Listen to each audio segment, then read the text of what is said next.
Selamat malam saudara-saudara.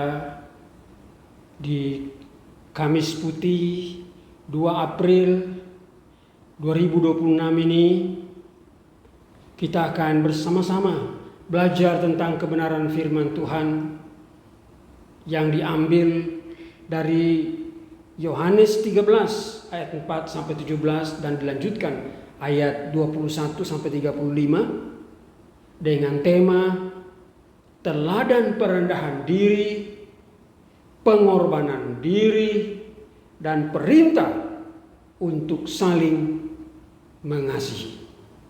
Marilah kita berdoa sebelum kita membaca dan bersama-sama mendengarkan firman Tuhan. Tuhan Yesus, Engkau adalah Guru dan Tuhan kami. Ajarilah kami tentang kebenaran firman-Mu, dan bawalah kami masuk ke dalam persekutuan melalui Roh-Mu,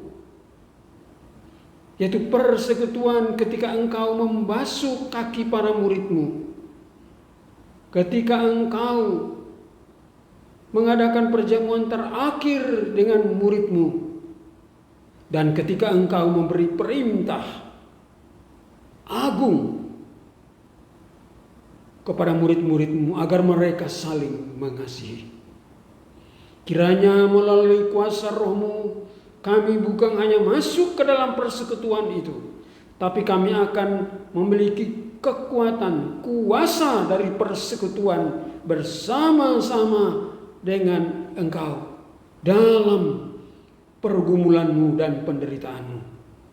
Dan kiranya melalui semuanya kami akan makin giat memberitakan tentang Engkau, Yesus, Tuhan dan Guru kami, yang menderita, yang mati dan bangkit dari kematian. Dalam nama Yesus Tuhan kami berdoa. Amin.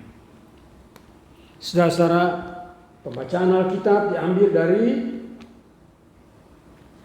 Injil Yohanes pasal yang ke-13 ayat 4 sampai ayat 17 dan ayat 21 sampai dengan 35. Lalu bangunlah Yesus dan menanggalkan jubahnya. Ia mengambil sehelai kain linen dan mengikatkannya pada pinggangnya. Kemudian ia menuangkan air ke dalam sebuah baskom dan mulai membasuh kaki murid-muridnya, lalu menyekanya dengan kain yang terikat pada pinggangnya itu. Lalu sampailah ia kepada Simon Petrus. Kata Petrus kepadanya, "Tuhan, Engkau hendak membasuh kakiku?" Jawab Yesus kepadanya, "Apa yang kuperbuat Engkau tidak tahu sekarang, tetapi engkau akan memahaminya kelak." Kata Petrus kepadanya, "Engkau tidak akan pernah membasuh kakiku sampai selama-lamanya." Jawab Yesus, "Jikalau aku tidak membasuh engkau, engkau tidak mendapat bagian bersama aku." Kata Simon Petrus kepadanya, "Tuhan, jangan hanya kakiku saja, tetapi juga tangan dan kepalaku." Kata Yesus kepadanya, "Siapa yang telah mandi, ia tidak usah membasuh diri lagi selain membasuh kakinya, karena ia sudah bersih seluruhnya. Kamu sudah bersih, tetapi tidak semua. Sebab ia tahu siapa yang akan menyerahkan dia. Karena itu ia berkata, tidak semua kamu bersih." Sesudah ia membasuh kaki mereka, ia mengenakan pakaiannya dan kembali ke tempatnya. Ia berkata kepada mereka, "Mengertikah kamu apa yang telah kuperbuat kepadamu? Kamu menyebut aku Guru dan Tuhan, dan katamu itu tepat, sebab memang akulah Guru dan Tuhan. Jadi jika aku Tuhan dan gurumu membasuh kakimu, kamu pun wajib saling membasuh kakimu. Sebab aku telah memberikan suatu teladan kepada kamu, supaya kamu juga berbuat sama seperti yang telah kuperbuat kepadamu. Sesungguhnya aku berkata kepadamu, seorang hamba tidaklah lebih tinggi daripada tuannya, ataupun seorang utusan daripada orang yang mengutusnya. Jikalau kamu tahu semuanya itu, berbahagialah kamu jika kamu melakukannya. Ayat 21 sampai dengan 35. Setelah Yesus berkata demikian, ia sangat terguncang lalu bersaksi, sesungguhnya aku berkata kepadamu, salah seorang dari antara kamu akan menyerahkan aku. Murid-murid itu memandang seorang kepada yang lain. Mereka ragu-ragu siapa yang dimaksudkannya. Salah seorang di antara murid Yesus, yaitu murid yang dikasihinya, duduk makan di sebelahnya. Kepada murid itu Simon Petrus memberi isyarat supaya ia menanyakan siapa yang dimaksudkan Yesus. Lalu murid yang duduk dekat Yesus itu berpaling dan berkata kepadanya, Tuhan, siapakah itu? Jawab Yesus, dialah yang kepadanya aku akan memberikan roti sesudah aku mencelupkannya. Sesudah itu ia mencelupkan roti itu, lalu memberikannya kepada Yudas, anak Simon Iskariot. Sesudah Yudas menerima roti itu, ia kerasukan iblis. Lalu Yesus berkata kepadanya, apa yang hendak kau perbuat, perbuatlah dengan segera.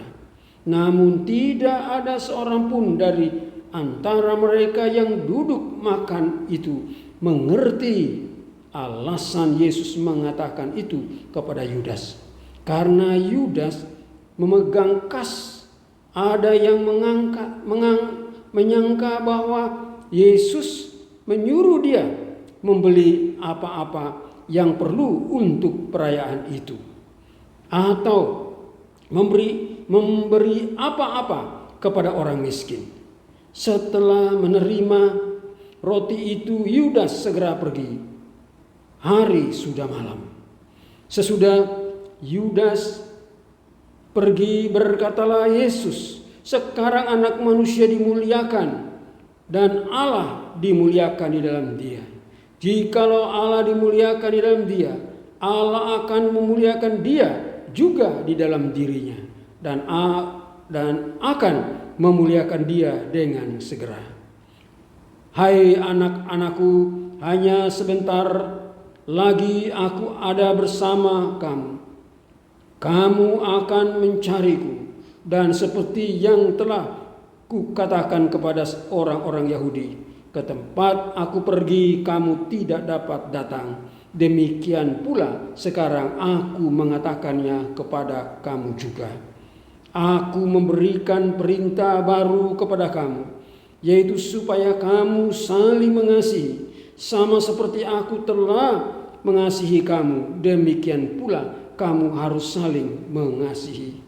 Dengan demikian semua orang akan tahu bahwa kamu adalah murid-muridku, jikalau kamu saling mengasihi. Berbahagialah mereka yang membaca, merenungkan, dan yang melakukan firman itu dalam kehidupan mereka sehari-hari. Hosana.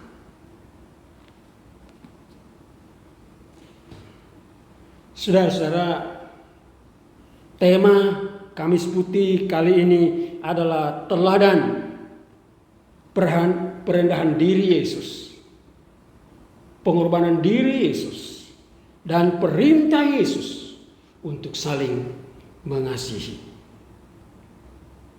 Saudara, apakah Kamis Putih itu?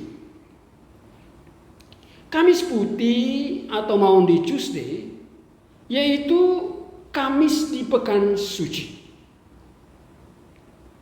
Dan salah satu yang diingat di Kamis Putih adalah perintah Yesus, atau dalam bahasa Latinnya mandatum dari Yesus. Mandatum dari Yesus kepada murid-muridnya untuk saling mengasihi. Maundi juga dalam bahasa Latin disebut mundo, yang berarti membasuh.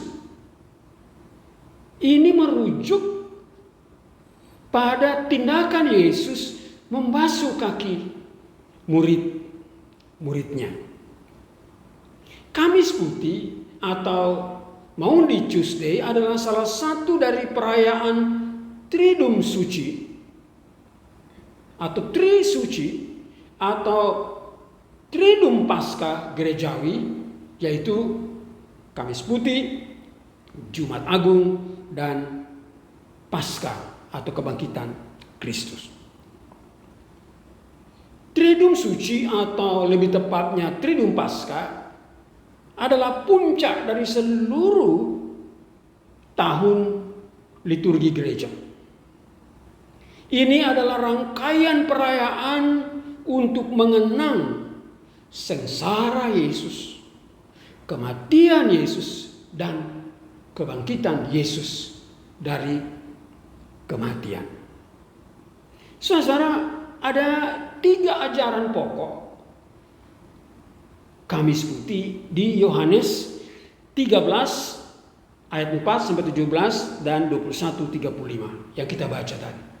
Yang pertama adalah teladan perendahan diri Yesus.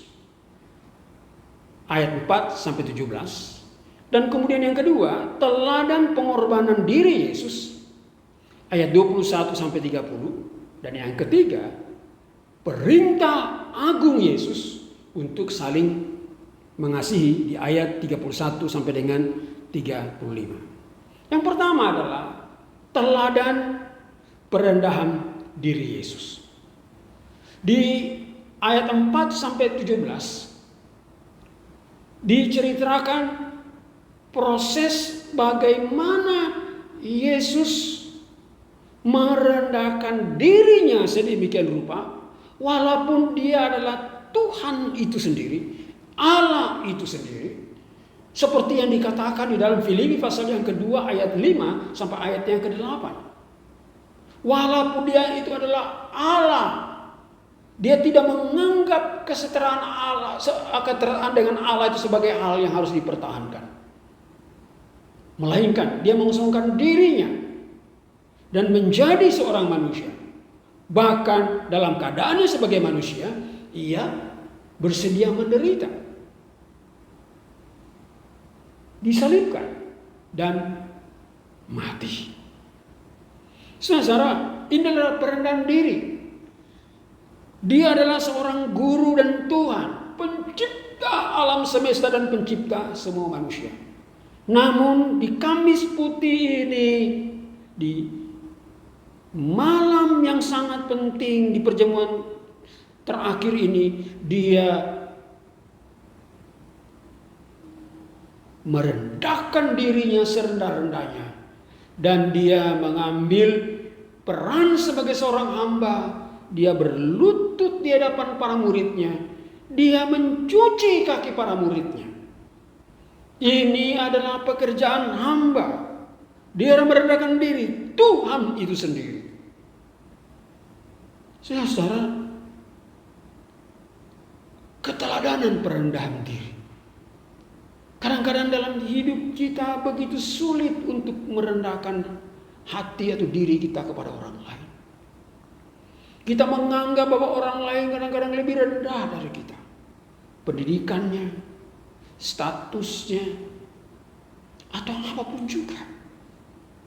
Kita merasa bahwa kita adalah orang yang lebih layak dari orang lain. Tapi tidak dengan Yesus.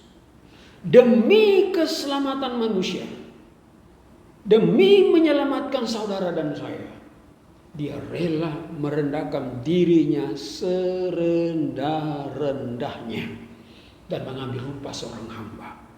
Dan ini dibuktikannya. Saudara, Kita ingat misalnya ketika Yesus dicobai oleh iblis di Matius pasal 4 ayat 1 sampai dengan 11, diceritakan bagaimana iblis menggugat perendahan diri Yesus itu. Dengan dia memberikan tawaran dan cobaan, dia berharap bahwa Yesus akhirnya akan menyombongkan diri dan melupakan perendahan dirinya, seperti yang terjadi dengan Adam dan Hawa. Adam dan Hawa menyombongkan diri. Dia mengikuti nasihat dari iblis. Yang iblis sendiri sudah punya pengalaman bagaimana dia jatuh karena kesombongannya. Tapi di dalam pencobaan yang berat itu, Yesus tetap mempertahankan perendahan dirinya. Dia tidak tergoda untuk membanggakan dan menyombongkan dirinya. Kenapa, saudara? Karena Yesus tahu hanya dengan perendahan dirinya dia akan menyelamatkan manusia yang sombong, yang berdosa, yang angkuh, yang menganggap dirinya sama dengan Allah. Bahkan kadang-kadang manusia yang menganggap dirinya adalah Allah itu sendiri, bahkan yang menganggap dirinya lebih hebat dan lebih mulia dari Allah. Saudara, saya ingat apa yang pernah dikatakan oleh Santo Agustinus. Dia berkata, kesombongan mengubah malaikat menjadi iblis. Kerendahan hati menjadikan manusia seperti malaikat. Saudara, kesombongan bisa mengubah seseorang menjadi seperti iblis. Tetapi orang yang mau merendahkan hatinya, justru dia akan seperti malaikat. Yaitu malaikat yang tidak jatuh di dalam dosa. C.S. Lewis pernah berkata bahwa kesombongan adalah penghancur dan kanker rohani yang mengikis batin seseorang. Yesus tidak terkikis oleh cobaan iblis. Yesus tidak terkikis oleh perkataan manusia. Dia tetap berfokus untuk merendahkan dirinya. Dan ini keteladanan yang dibangun oleh dia kepada para muridnya, kepada gereja yang akan lahir, dan kepada semua orang percaya di segala abad tempat.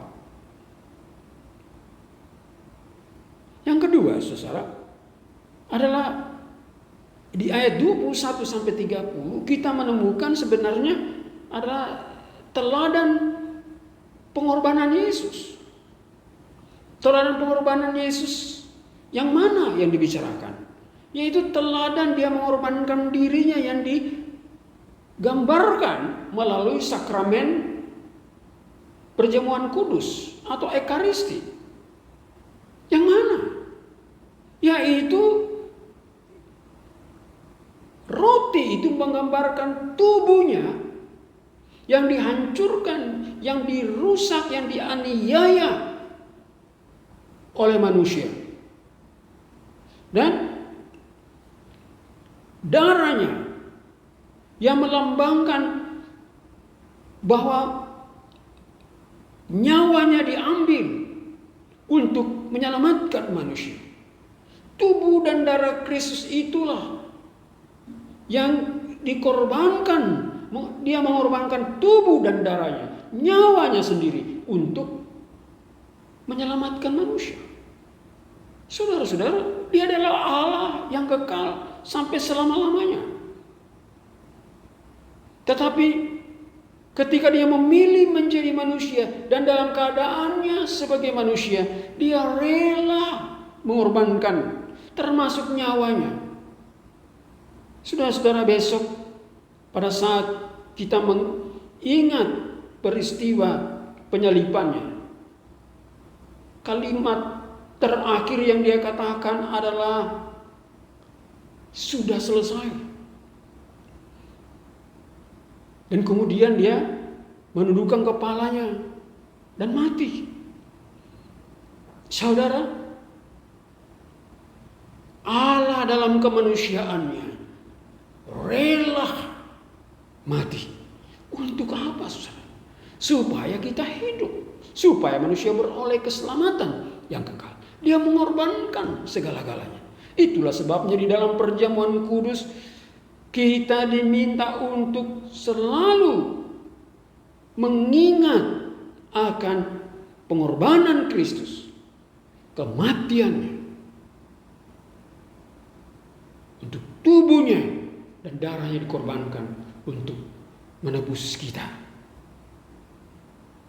Di Yohanes 3 ayat 16 dikatakan, karena demikian besar kasih Allah akan dunia ini, sehingga dia mengaruniakan putra tunggalnya, supaya setiap orang yang percaya kepada Yesus tidak binasa, melainkan beroleh hidup yang kekal.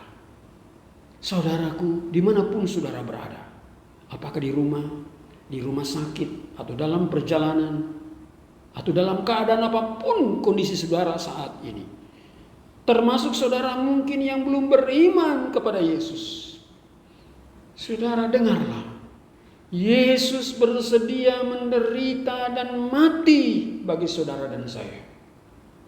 Dan dia melakukan semuanya itu untuk memberikan anugerah keselamatan kepada saudara dan saya.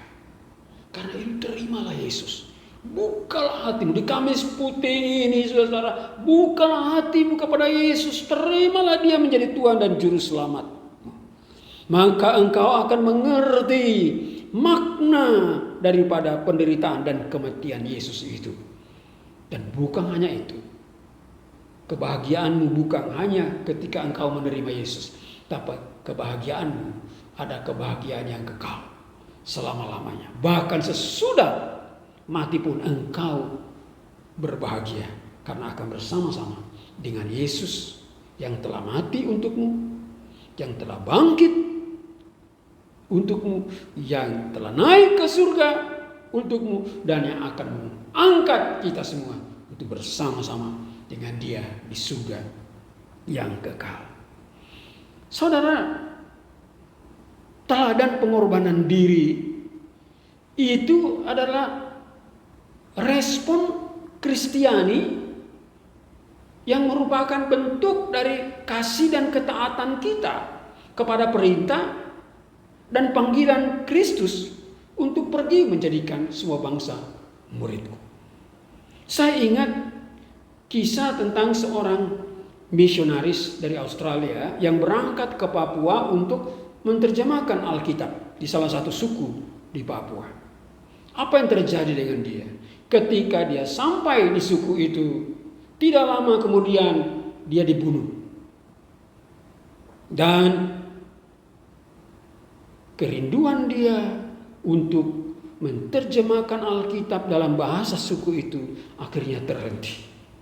Berita kematian sang misionaris sampai ke Australia, di mana istrinya dan anaknya laki-laki yang masih kecil ini mendengar berita ini. Ketika anak yang kecil ini tumbuh besar, dia berkata kepada ibunya, "Aku akan pergi ke tempat papa dibunuh untuk meneruskan pekerjaan yang papa sudah mulai untuk menerjemahkan Alkitab untuk suku itu." Saudaraku, dia mengorbankan dirinya bukan saja secara fisik meninggalkan Australia menuju ke Papua, tapi dia mengorbankan segala pikirannya, kebenciannya terhadap suku itu. Dia mengasihi suku itu. Dia mengasihi orang-orang yang membunuh ayahnya. Dia mengampuni mereka. Dan dia datang tanpa takut dan tanpa ragu untuk meneruskan pekerjaan ayahnya. Dan akhirnya, saudara, Alkitab untuk suku itu selesai diterjemahkan. dan suku itu bersuka cita, bergembira karena anak dari seorang yang telah dibunuh oleh mereka membuahkan hasil dengan mempersembahkan Alkitab dalam bahasa mereka. Saudara, pokok yang ketiga yaitu perintah Yesus untuk saling mengasihi. Saudara, perintah untuk saling mengasihi ini mungkin ini adalah perintah yang tertinggi, termulia, dan mungkin yang tersulit dan terberat untuk dilakukan oleh para murid. Dan perintah ini jika tidak ada kerelaan untuk merendahkan diri, dan jika tidak ada kerelaan untuk merendahkan diri, tidak akan terjadi, saudara. Untuk saling mengasihi. Dalam satu tulisan dikatakan banyak misionaris yang meninggalkan tempat pelayanan mereka, banyak hamba Tuhan yang meninggalkan tempat pelayanan mereka bukan karena tempat pelayanan itu sulit, bukan karena faktor penduduk setempat atau alam setempat, tapi karena para misionaris ini, para hamba Tuhan ini tidak mampu bekerja sama dengan orang lain, dengan misionaris lain, dengan hamba Tuhan, dengan pemimpin-pemimpin lokal yang ada di tempat itu. Apa artinya? Saudara, kegagalan Kristiani karena kebanyakan kita ini tidak mampu untuk saling mengasihi. Dari mana kita mulai saling mengasihi ini, saudara? Marilah kita belajar saling mengasihi mulai dari komunitas terkecil dan paling inti dalam hidup kita, yaitu suami istri. Istri, kasihilah suamimu dengan segenap hatimu.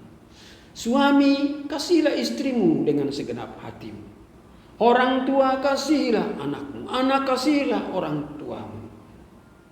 Menantu, kasihilah mertuamu. Mertua, kasihilah menantumu. Gereja, mari kita saling mengasihi satu dengan yang lain di dalam gereja. Sebagai bangsa, mari kita saling mengasihi. Antar kelompok, antar suku, antar etnis. Mari kita saling mengasihi. Dan sebagai warga dunia, mari kita saling mengasihi. Di dalam kepelbagaian, di dalam perbedaan. Saudara, bagaimana dengan kita? Yang pertama adalah teladanilah Yesus, yaitu kerelaan Yesus untuk merendahkan dirinya dan mengorbankan dirinya. Mari kita teladani. Dia adalah Tuhan, tapi mau merendahkan diri, mau mengorbankan dirinya. Mari kita teladani. Yang kedua, jadilah teladan perendahan diri dan pengorbanan diri kepada orang lain. Jangan kita menuntut orang lain untuk merendahkan diri duluan. Mari kita yang memulai. Jangan tuntut orang lain duluan berkorban. Mari kita yang duluan berkorban. Sebab apa? Tanpa perendahan diri, tanpa pengorbanan diri, tidak akan mungkin kita akan bisa saling mengasihi satu dengan yang lain. Ya. Pokok yang ketiga yaitu supaya hendaklah kamu saling mengasihi. Itu tidak akan terjadi kalau kita tidak rela berkorban, kalau kita tidak rela merendahkan diri satu dengan yang lain. Saudara, marilah kita meneladani Yesus dalam mengasihi orang lain. Tanpa membeda-bedakan orang lain, sukunya, etnisnya, pendidikannya, statusnya, atau apapun juga. Hargai orang lain. Jangan pernah merendahkan orang lain karena pekerjaannya, karena statusnya, karena studinya atau apapun juga. Saudara, jangan. Karena semua manusia adalah ciptaan Allah yang mulia. Tidak ada yang lebih rendah, tidak ada yang lebih tinggi. Dan teladanilah Yesus. Dia menerima semua manusia dari segala macam kelompok. Dia mengasihi semua manusia dari berbagai kalangan. Dan saudara, jadilah teladan bagi orang lain dalam mengasihi orang lain. Mari saudara, jadilah teladan bagi orang lain. Saudara, kiranya Kamis Putih 2026 ini kita benar-benar akan mau menerima 3 perintah Yesus bagi kita. 2 keteladanan yang diberi dan 1 perintahnya. Mari kita belajar untuk merendahkan diri di antara kita satu dengan yang lain. Mari kita belajar untuk merendahkan diri, dan marilah kita belajar untuk mengorbankan diri kita bagi orang lain. Dan mari kita belajar untuk saling mengasihi satu dengan yang lain. Amin. Tuhan Yesus, terima kasih untuk keteladananmu, kerelaanmu untuk mengasihi setiap kami, untuk menerima setiap kami apa adanya. Kerelaanmu untuk mengorbankan dirimu dan kerelaanmu untuk merendahkan dirimu. Biar Roh Kudus akan bekerja dalam diri kami masing-masing, agar kami pun akan meneladani Engkau dan memberikan diri kami untuk menjadi teladan bagi orang lain di sekitar kami. Dalam nama Yesus Kristus, Tuhan dan Guru kami yang hidup. Amin. Selamat merayakan Kamis Putih. Tuhan Yesus memberkati kita semua. Shalom.